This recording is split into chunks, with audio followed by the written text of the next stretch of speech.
ხალხის პარტიის თავმჯდომარე და პრეზიდენტობის კანდიდატი კობა დავითაშვილი წინასაარჩევნო შეხვედრებს განაგრძობს. მორიგი შეხვედრა დღეს ქობულეთში გაიმართა.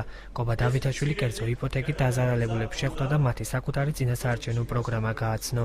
პრეზიდენტობის კანდიდატმა იმ გეგმებზე ისაუბრა, რომელსაც არჩევნებში გამარჯვების შემთხვევაში განახორციელებს. შეხვედრაზე მყოფმა ადამიანებმა განაცხადეს, რომ წინასაარჩევნო პროგრამის შესახებ ბევრი არაფერი სმენია, თუმცა პრეზიდენტობის კანდიდატს ენდობიან. ხალხის პარტიის წარმომადგენლები მორიგ შეხვედრებს აჭარის სხვა მუნიციპალიტეტებში გააგრძელებენ. პროგრამას მე არ გავცნობენ, მაგრამ პლატონი კობადან იცი და მანამდეც აქ ჩამოსვლამდეც პარლამენტში როცა ბრძანდებოდა აქტიურად ბრძოლობდა რაც შეეხება იპოთეკარებთან დაკავშირებით.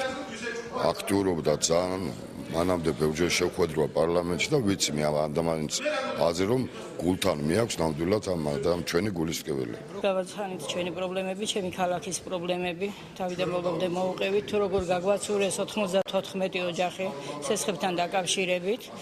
მოვისმინეთ, რომ აი უკეთესობისკენ უნდა წავიდეს საქმე, რა თქმა უნდა, ჩვენ შევხვდებით სულ ყველა კანდიდატ, მიუხედავად რა პოზიციის არის, რა პოლიტიკის არის, რა გაგების არის, ჩვენ ყველა შევხვდებით ქობულეთელები, ყველასგან მოვისმენთ ყველაფერს, რაც ჩვენს მდგომარეობას შეამსუბუქებს, ხო, სულ ყველა ვთხოვთ აუცილებლად შველას. 2 თვის წინ მოვიდა ხელისუფლების წარმომადგენელი, რიგითი არა, ბატონი ხაბაძე.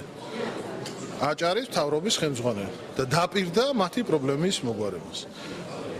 გავიდა 10 დღე კი არა, როგორც დაპირდა, არამედ 2 თვე და ეს დაპირება აღმოჩნდა ტყუილი. მე საქმეები მიკეთებია განსხვავებით მოსიტყვე ადამიანებისგან. ყველას ახსოვს, რომ აყინული პენსიები დაუბრუნე. ხა 700.000 კაცის ოჯახში ჩემი ბრძოლით შევიდა შედეგი.